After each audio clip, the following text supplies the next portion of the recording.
अस्सलाम वालेकुम नाज़रीन, मेरा नाम अली हैदर है। आपका शुक्रगुज़ार हूँ कि आपने वीडियो देखने के लिए वक्त निकाला। मैं अभी इसी ख़बर के ऊपर जिसका थंबनेल आपने पढ़ा है, मैं रिसर्च कर रहा था और मैं तो यकीन जानिए मेरे चेहरे से आपको नज़र आ रहा होगा कि मैं डर गया हूँ, क्योंकि अभी अभी कोरोना का स्यापा ख़त्म हुआ था। एक ऐसा स्यापा आया है कि जो मतलब उससे भी ज़्यादा ख़तरनाक है और जो एक ऐसी चीज़ में पाया जाता है कि जो हमारी रोज़ाना की बार बार की हर दफ़ा की ज़रूरत है, पानी।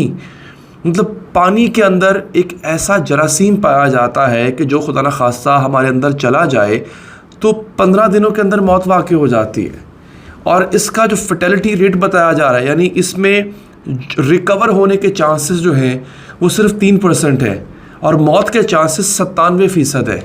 मेरे पास पूरी रिसर्च है, मैं बड़ी देर से इसके ऊपर रिसर्च कर रहा था वीडियो बनाने से पहले, क्योंकि हमें इसका मुझे पता तो था कि ये है क्या, पहले मालूम था, सुन रखा था, ये दुनिया के दीगर ममालिक में है, पाकिस्तान में नहीं था। पाकिस्तान में एक आधा केस आया था कराची में 2015 में, उसके बाद नहीं आया। लाहौर में अब इसका पहला केस आ चुका है 2023 में, और ये पहला केस बड़ा अजीबोगरीब तरीके से आया है। ये उन इलाकों में होता है जहाँ आसपास समंदर हो या झीलें हो बहुत ज़्यादा, वहाँ पे ये पाया जाता है। लाहौर में ना समंदर है ना झील है, तो लाहौर में इसका होना बड़ा अजीबोगरीब है। लेकिन फिर मैंने इसको पढ़ा तो मैंने इस पे ये तहकीक जब की तो पता चला कि ये अपने आप को इतना मजबूत कर चुका हुआ है। ये कीड़ा, ये वायरस नहीं है, ये कीड़ा है बाय द वे, एक ऐसा लिविंग ऑर्गेनिज्म है जो अपने आप को इतना मजबूत कर चुका है कि इसको ना किसी होस्ट बॉडी की ज़रूरत है, ना झील की ज़रूरत है और ना ही इसको समंदर की ज़रूरत है, बल्कि ये डस्ट जो होती है, गर्द जो होती है, ये उसमें भी ज़िंदा रह लेता है और उसके ज़रिए भी इंसान के जिस्म में जा सकता है। इसका मेन काम होता है आपके दिमाग को खाना। ये अंदर जाके नाक के ज़रिए आपके अंदर जाता है और दिमाग में बैठ जाता है और दिमाग को आहिस्ता आहिस्ता खाना शुरू कर देता है। 15 दिनों के अंदर बताया जा रहा है, मैं अभी पढ़ रहा था, इसका फर्टिलिटी रेट जो है 15 दिनों में इसके सिम्टम्स, इसके जो अलामात हैं वो ज़ाहिर हो जाती हैं और फिर इंसान की मौत वाक़ई हो जाती है। इसको बेसिकली जो है वो नेग्लेरिया कहा जाता है, इसका जो नाम है वो नेग्लेरिया है। तो अब आपने मेरे साथ रहना है नाज़रीन। पहले तो मैं आपको सीरीज़ की तरह बताऊँगा, सीरीज़ वाइज, कि पहला केस किस आदमी का आया है, उसके साथ क्या किया जा रहा है, हंगामी बुनियादों पे लाहौर में किस तरह के इक़दाम किए जा रहे हैं। फिर मैं आपको बताऊंगा कि एग्जैक्टली ये वायरस क्या है और आखिर में, आखिर तक आपने मेरे साथ रहना है क्योंकि इससे बचाव का तरीका भी बताया गया है। तो अगेन नाजरीन, इस वीडियो को आपने ज़्यादा से ज़्यादा शेयर करना है। ये वीडियो कार सवाब समझ के शेयर कीजिएगा, बिकॉज़ अभी भी बहुत से लोगों को इस बात का नहीं पता, क्योंकि ये ख़बर सोशल मीडिया पे गर्दिश कर रही है। ये ख़बर अभी जो है वो मेन स्ट्रीम मीडिया पे उस तरह से आई नहीं है, लेकिन मैंने इसको अभी पढ़ना शुरू किया तो डॉन अखबार ने इसको छापना शुरू किया है, बड़े जंग अखबार ने इसको छापा है, अब इसको अखबारात छापना शुरू कर रहे हैं, यानी इसको संजीदगी से लिया जा रहा है। तो आपने भी संजीदगी से लेना है, दोस्तों, यारों, प्यारों, सबको आपने ये वीडियो भेजनी है। अब मैं आपको बताता हूँ हुआ क्या।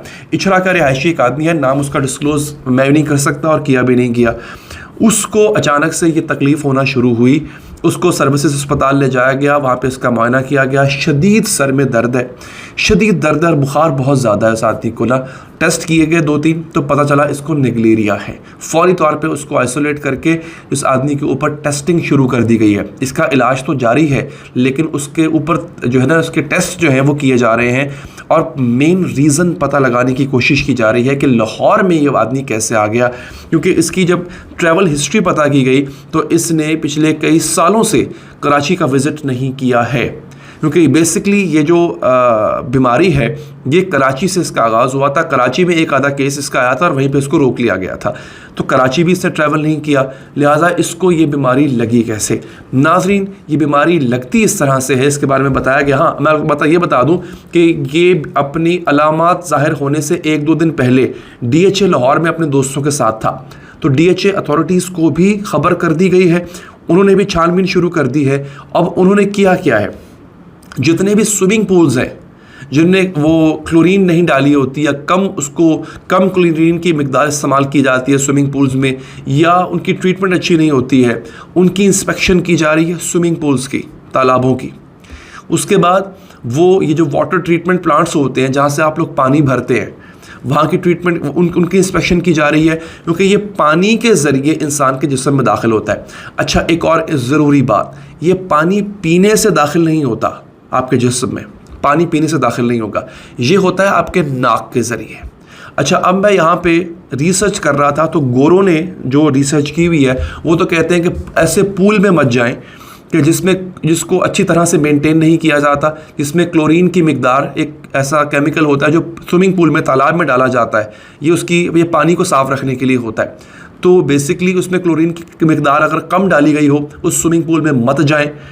ऐसी नदी में, ऐसे दरिया में मत नहाएं जहाँ पे आपको जो है ये आपको खदशा हो कि ये पानी गदला है, साफ़ नहीं है, कंटेमिनेटेड है। अब हम मुसलमानों का एक प्रॉब्लम है, हम अगर स्विमिंग ना भी कर रहे हों तब भी पानी का इस्तेमाल हम अपने नाक के ज़रिए करते हैं, वो है वज़ू करके। मुसलमानों को, और ख़ास तौर पे पाकिस्तान में तो जिस तरह से सफाई के हालात हैं, उनको ये बहुत जल्दी इफ़ेक्ट करता है। आम आदमी फिर भी स्विमिंग करते हुए लोग अक्सर नाक पे वो लगा लेते हैं, क्लिप सा लगा लेते हैं, या कोशिश करते हैं सांस रोक के रखें या नाक से सांस ही मत लें ताकि पानी अंदर ना जाए, ऐसा होता है। लेकिन मुसलमानों का मसला ये है कि उन्होंने नाक में पानी डालना ही डालना है और दिन में 5 वक्त डालना है, ख़ास तौर पे जो कि पक्के नमाजी हैं। तो नेगलेरिया का पानी के ज़रिए आपके जिस्म के अंदर जाना, उसके इम्कानात बहुत बढ़ जाते हैं। अच्छा, एक और बात याद रखनी है आपने, मैंने चूँकि आपको कहा था कि मैं बताऊंगा साथ साथ कि किस वजह से फैलता है। ये होता है वार्म कंट्रीज़ में, गर्म ममालिक में, और ये गर्म पानी में होता है। अब आपको पता है आजकल जिस तरह से पानी का जो धूप का इस वक्त आलम है, हर गर्मी का आलम है, तो गर्म तो पानी हर वक्त रहता है टैंकियों में, हमारी शहरों में भी या देहातों में तो फिर भी चले ट्यूबवेल होते हैं या बोर का पानी होता है, तो ये तो रहता ही रहता है। तो अब उस गर्म पानी को नहाने के लिए भी हम इस्तेमाल करते हैं, वज़ू करने के लिए भी इस्तेमाल करते हैं। तो उसका नाक के ज़रिए उसका जाना बहुत एक डरावनी चीज़ होती है। दूसरा, एक और बड़ी इंपॉर्टेंट बात कि ये मैन टू मैन नहीं फैलता, इंसान से इंसान में मुंतकिल नहीं होता जैसे कोरोना हुआ करता था। तो इसके लिए आइसोलेशन ज़रूरी नहीं, मतलब ऐसा नहीं किसी को खुदा ना खास्ता अगर किसी को हो गया है उसको उठा के घर के किसी एक कोने में फेंक दो, ऐसे इसकी ज़रूरत नहीं है। अब मैं आपको बताता हूँ नाज़रीन, ये जब होता है तो इसके साथ जो है वो आपको कौन कौन से, खुदा ना खास्ता अल्लाह माफ़ करे, कौन कौन से सिम्टम्स ज़ाहिर होते हैं। अच्छा, इसको जनाब नेगलेरिया फॉलरी कहते हैं। इसको बेसिकली इसका पूरा नाम ये है, इसको ब्रेन ईटिंग अमोइबा कहा जाता है, यानी दिमाग को खा जाने वाला कीड़ा कहा जाता है। इससे हाई फीवर होता है, बहुत ज़्यादा सख्त बुखार, वेरी पेनफुल हेडेक, दिमाग में ऐसे दर्द होती है खुदा ना खास्ता ऐसे दिमाग फट जाएगा। अभी जारी बात है दिमाग को जो खा रहा होता है वो। फिर नौजिया होती है, वॉमिटिंग, मतली आती है और उल्टियाँ आती हैं बहुत ज़्यादा, बहुत उल्टियाँ करता है, ट्रेमलिंग, कांपता रहता है इंसान। अच्छा, symptoms like those of meningitis including a stiff neck and extreme sensitivity to light, photophobia, यानी आपकी गर्दन अकड़ जाती है और लाइट आपसे बर्दाश्त नहीं होती है, रोशनी चाहे सूरज की हो चाहे किसी बल्ब की हो। मेंटल कन्फ्यूजन, दिमाग आपका अपनी एक जगह पे नहीं रहता, आपको पता नहीं चलता आपके इर्द गिर्द क्या हो रहा है। और आखिर में कोमा, आप कोमा में भी जा सकते हैं। और बताया जा रहा है ये आदमी जो लाहौर का लड़का जो है, इसकी जो अभी हाल ही में इस पर जो सिम्टम्स ज़ाहिर हुए हैं उसके बाद फ़िलहाल ये बेहोश है और कहा जा रहा है ये कोमा में होगा अब, यानी आखिरी स्टेज जो है वो इसकी पहुंच चुकी हुई है। अगेन मैं आपको बताता हूँ इसका जो फर्टिलिटी रेट है नाजरीन वो 97% से ज़्यादा है, 97% से ज़्यादा है। 3% बचने के चांस हैं, वो भी उन लोगों के ट्रीटमेंट के साथ बचना मुश्किल होता है। उन लोगों के बचने के चांस होते हैं जिनके अंदर एंटीबॉडीज़ यानी क़ुव्वत मदाफ़ियत यानी इम्यूनिटी ज़्यादा होती है। क्योंकि ऐसा भी हुआ है, बाज़ लोग ऐसे इलाकों में रहे हैं, ये अमेरिका में बहुत ज़्यादा, और अमेरिका की जो सदर्न स्टेट्स हैं, टेक्सास हो गया या फिलाडेल्फिया हो गया, वहाँ पे जो है फ्लोरिडा हो गया, सॉरी, उन स्टेट्स में ये पाया जाता था ज़्यादा। वहाँ पे फिर भी लोगों की बचत इसलिए हो गई बाज़ लोगों की क्योंकि उनकी इम्यूनिटी क़ुव्वत मदाफ़ियत स्ट्रॉन्ग थी नाजरीन।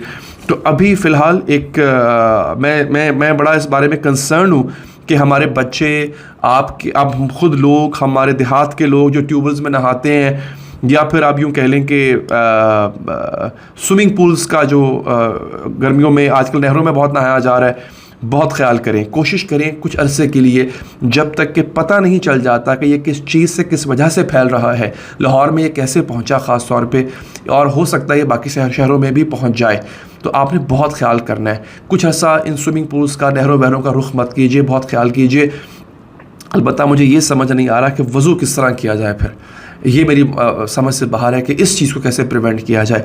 अल्लाह ताला से दुआ करें कि अल्लाह ताला हमें इस आफत से बचाए, और अगेन इस पैगाम को बहुत ज़्यादा शेयर करें। मैं इसकी अगली अपडेट भी आपको इंशाल्लाह ज़रूर दूंगा। उसके लिए चैनल को आप सब्सक्राइब करें, पेज को फॉलो करें। मुझे दीजिए इजाज़त। अल्लाह निगहबान।